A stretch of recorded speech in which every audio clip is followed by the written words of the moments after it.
In this video, I'm going to give you the shocking truth about meditation and why it might not be the answer to your busy mind, your tense body, and your Wi-Fi connection that just keeps dropping out. It's so freaking frustrating. All the power.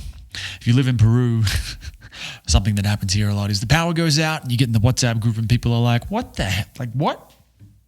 Where's the power? Where's the light, man? Anyway, so let's talk about meditation, because so many people seem to think that meditation is the answer. Taking a deep breath, staying very still, like burning some incense, maybe lighting a candle. And if you just do that for 10 minutes a day, 15 minutes a day, if you do that every day, it'll solve all your problems. It'll calm your mind down. It'll help your body to relax. You'll sleep better, all these different things. Except it's not true. And this is something that most people either don't know and they're not, or they're just not talking about. You can actually go online. You can find people that have been to meditation retreats and that have come home and either been severely traumatized, like really messed up in their head and their whole system is messed up, or there are some extreme cases where people have even committed suicide after a meditation retreat. And there's even a scientist, her name escapes me right now, maybe I'll put a link in the description. She studies this, the adverse effects of meditation. Again, something that no one is talking about. And when I try and talk about this in public, online, the trolls all show up with their, no, how dare you say that? Meditation, oh, it helps so many people. Sure, it does work for some people, like most things. But there's also some dangers, some risks, some problems that most people are not talking about. And that's the topic of this video. What the problems are, why they're there, and what to do about it. Okay? So to add some context, I want to give you a bit about my story and my background, because I've done a lot of meditation up until a few years ago now. But these days, I barely touch it. And I feel healthier, happier, stronger. I sleep better. I eat better food. I get more done. I procrastinate less. Like all the things that meditation promised to give me, I got from something else. Something that's not even meditation. And something that most people don't even know about. It's not journaling or gratitude lists or all the stuff that most people think about when it comes to self-help. Something that's a little bit new. It's not really that new. It's just new as far as most people are concerned, because most people don't know about it. Okay? So my story. I'm currently living in Peru, but a few years ago, I was living in Thailand, a little place called Chiang Mai, and I'd been meditating by that point. I was 28, 29, around that age, 30 maybe, and I'd been meditating every day for most of the last 10 years by that point. So around like 18, 19, I started to meditate. Went to the library in Sydney, Australia, in my little suburb there, and I think it was a book on Zen. I went home and started, I'd sit there and I'd meditate and I'd count my breath each morning, 1, 2, 3, 4, blah, blah, blah. And over the following 10 years, up until 4 years ago, I'm 34 now, I'd say I did some form of meditation most days, usually for 15 to 20 minutes, once a day in the morning. And hey, look, it did help me. It taught me a lot about myself and how to be calm. But even after all that time, 10 years straight doing this, I still really struggled with all the things that people struggle with. Procrastination, I was terrible at it. I felt totally misaligned. There was no sense of purpose in my life. I remember telling friends, like, things were good on the outside. Well, I was one of those situations where I'm like, hey, I feel good. Well, I think I should feel good. My life on the outside is fairly good, but something's missing. Something's just off. And I couldn't tell you what that is. Like, I didn't really have the language for it. I didn't know what the problem was, but I knew that something was wrong. This is despite 10 years of meditation. One way I would describe it to people is it was like I felt like everything was black and white. Everything was gray. Like life was just a bit, something was missing. Something was off. It was boring. It was empty. I was apathetic. I don't really know how to put it. That's how I talk about it in retrospect, like now, with the perspective I have now. And I can tell you why I felt like that, because I do not feel like that anymore. I do not feel that sense of, everything's too hard. What's the purpose of life? Rah, rah. All that's gone. Now there is a sense of aliveness, I would say. Yeah, like deep passionate aliveness. It's kind of like going, if before it was black and white, now it's like I'm in color, HD color. And not because I'm doing like adrenaline sports or something, just because of how I operate, the way my system is now wired. It's not in black and white mode, it's in color mode. It's not in dead, boring, anxious, depressed, whatever mode it's in. I'm alive and I feel aligned with my purpose. I have more motivation, I sleep better, all the things I've already mentioned. Again, not from meditation. So to me, this really is the shocking truth, that you can do all this meditation, and I've seen plenty of people who meditate, and yet they can have these glaring blind spots, or they can be people who they can be great people, don't get me wrong, but they can be, how would I put this? Without being too rude, you would think that because meditation is about being present, that the people who are the most present people you know are people who meditate. And in my life, I know from my own experience with myself, as well as people I know who meditate, that's just not the case. The most present, embodied, connected people that I know are not meditators. Isn't that weird? Is that strange? So anyway, so here I am. I'm in Thailand. Like I said, life was good in some ways, but I had money, I had like a lifestyle, I had a girlfriend, I had these external indicators of success, but something was just missing. So I'd been searching for a long time. And around 4 years ago, I started working with some coaches. These coaches turned out to be probably some of the most abusive and manipulative people I've ever met. Life coaches. We did a mushroom ceremony together. During this magic mushroom ceremony, they didn't try to tell me. They literally told me while I'm on their living room floor they're doing some sort of fancy energy work. It's crazy. I've told this story elsewhere, and I'll tell it again one day. Actually, I've told it once in podcast number 1 on the Rage Art podcast. That's one place to hear it, the full story. But basically, they told me that I'd killed millions of people in a past life on a different planet, and that now I had all these locks basically on my power, so I was totally blocked, and I'm too dangerous to unlock, and I'm arrogant, and I read too many books, and I should stop spending time with my friends. And if you've ever learned about cults and how cult psychology works, how they suck people in, and basically it's a way of like breaking down someone's personality so they feel bad about who they are, and then they insert a new operating system basically. This is, if you go read any books about cults, gurus, the psychology of how they suck people in and reprogram them to serve the cult's interests, this is basically what these people were doing. And they were doing it with magic mushrooms. Now, whenever I tell this story, people are like, did you really believe that? It's pretty out there. And I'm like, man, I was on mushrooms, magic mushrooms. So my normal faculties were not in place. If you've ever had, a psychedelic, something like that, a drug, even being drunk, your boundaries are a little bit more flimsy, energetic, or your mental boundaries. So I didn't fully believe it, but it did create doubt, right?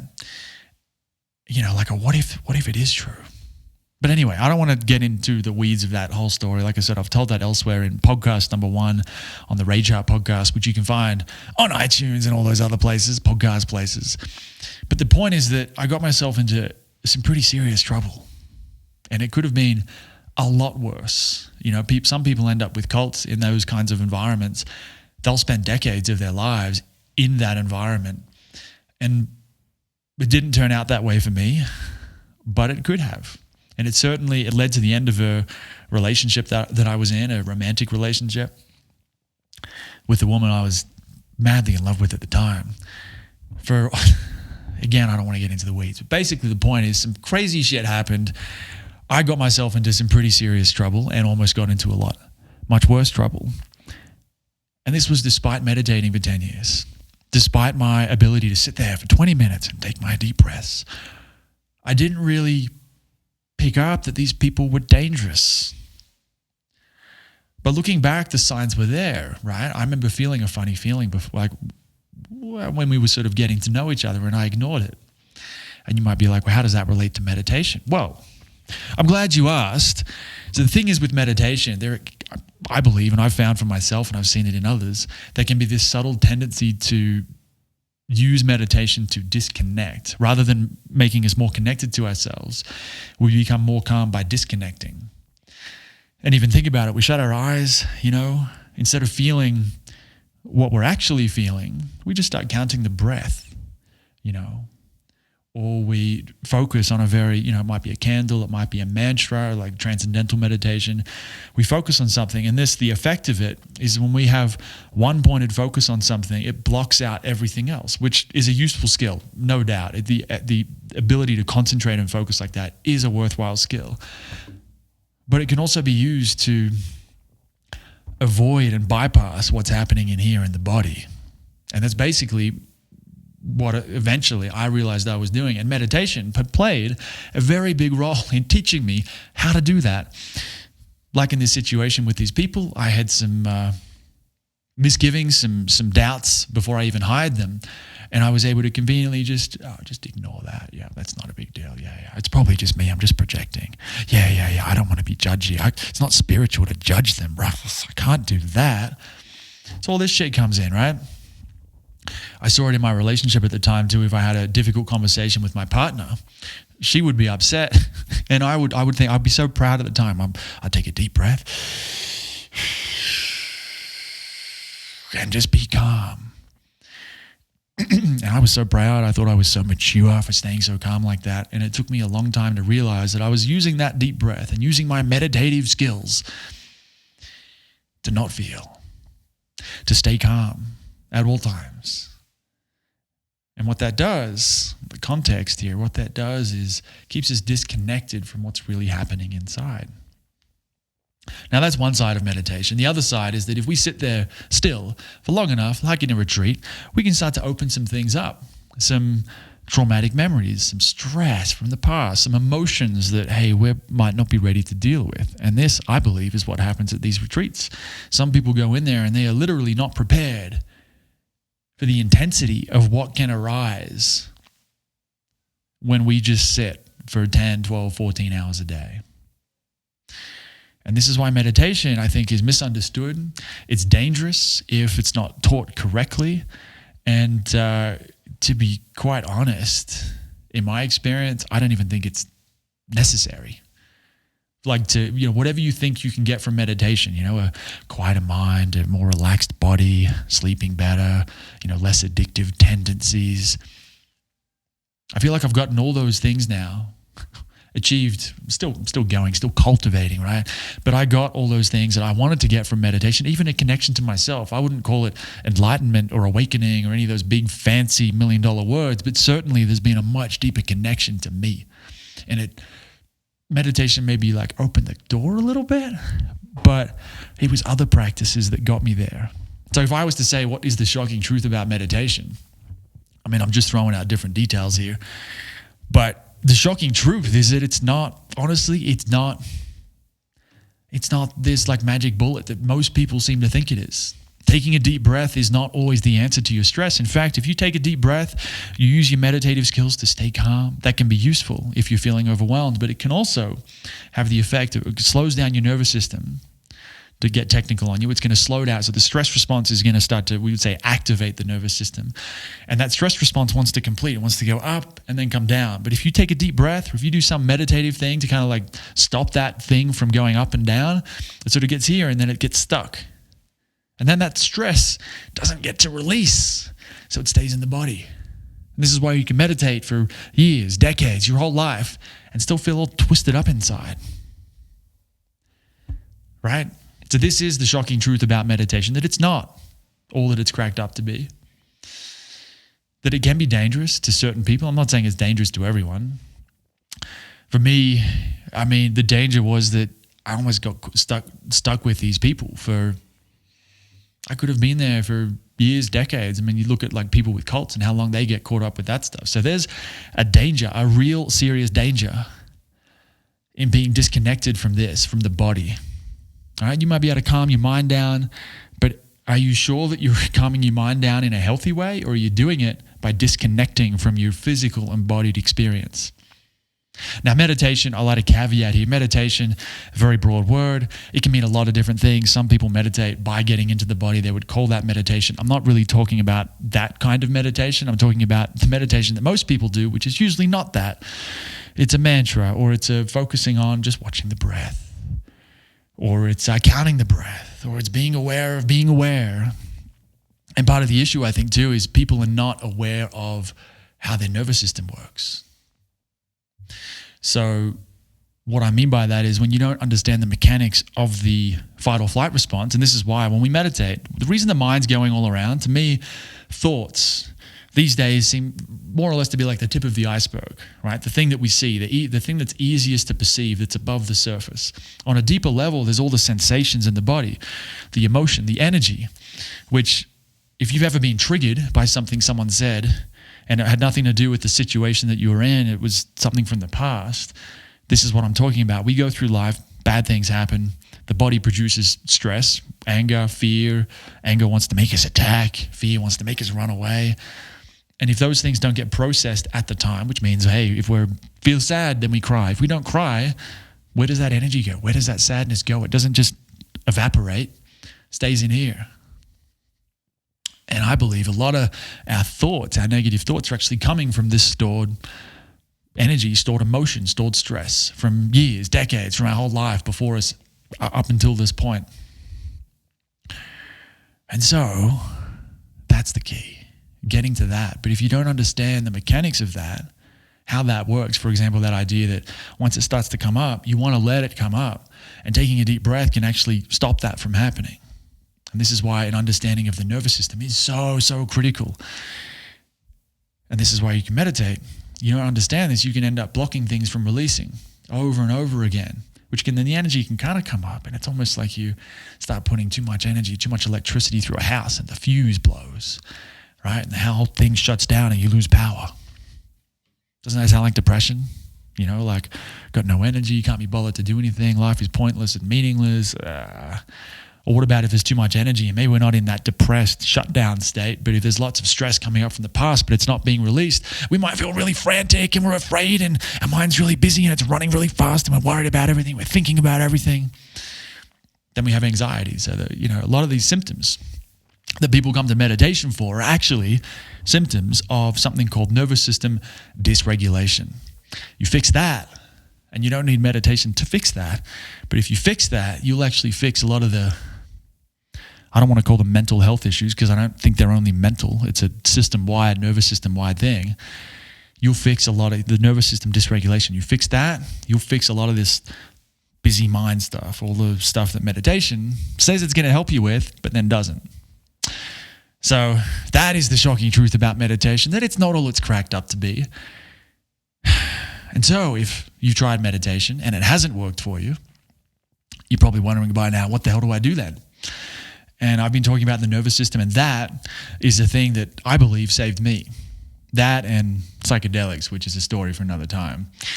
But about 4 years ago, a few months after, maybe 4, 5, 6 months after I met those crazy coaches with the mushroom ceremony telling me I killed all those people. Months after I met them, I heard about this practice of working with the nervous system. There's a few different modalities for it. Essentially, if you want the technical term, somatic therapy would be the modality that this would fit within. But really it's about two parts. Is learning to, first you understand how the nervous system works, the survival response. Why do we store emotions in our body and mind? How does it manifest as different symptoms? So you understand the map of yourself, of why you're holding all this stuff. And then there's the techniques for how do you actually work with it, right? I sort of liken it to, if you're going for a hike, you need a map, right, of the terrain where you're traversing, where you're walking, so you don't get lost. And then you also need some hiking boots. You need some hiking poles, maybe a hat, some sunscreen. And that's a bit like this nervous system approach, somatic therapy, you might say. You need the map, which is the theory of the nervous system, of your fight or flight, freeze, fawn response, all of those mechanics, which I can go into another video. But essentially, I think about that. That's the map. That's the map of what's going on inside you, why you feel the way that you do, how your feelings change, why you get triggered, why you can't sleep at night, why the mind doesn't shut up, why sometimes there's that depressed feeling, why sometimes we feel anxious. You need the map so you know the terrain. And meditation doesn't really, I have not seen a very good map within meditation. This nervous system map is the best map for this terrain that I've ever found. Then there's the techniques. And that's like your hiking boots, your hiking poles, your hat, some sunscreen, you know, the tools for understanding how your nervous system regulates itself. Because if you can do that, if you can get your nervous system to come out of activation out of thinking that there's a threat nearby, it's going to start to relax into what we would say parasympathetic, technical jargony word for you. Basically, we have activation, deactivation. We have acceleration, dealing with stuff.